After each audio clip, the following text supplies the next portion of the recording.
अति मन भवन लागे घटवा के पनिया चहुर चमकेला जोत है।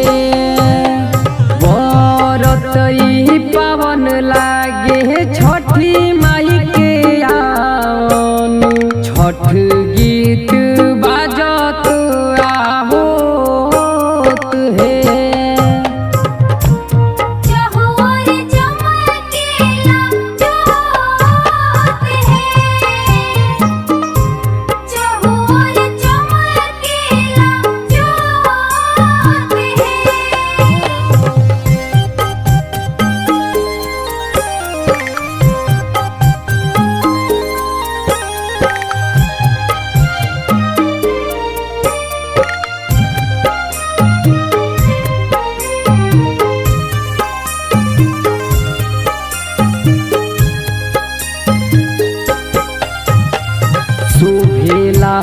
पंडाल नीक गंगा जी के पनिया रहत करत बाड़ी छोटकी दुलहिनिया।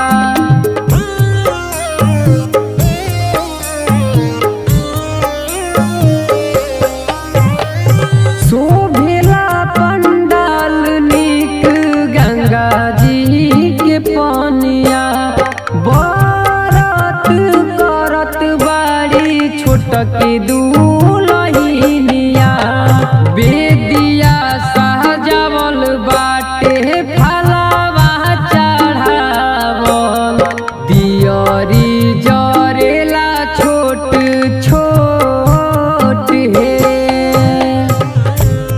अति मन भवन लागे घटवा के पनिया चहुर चमकेला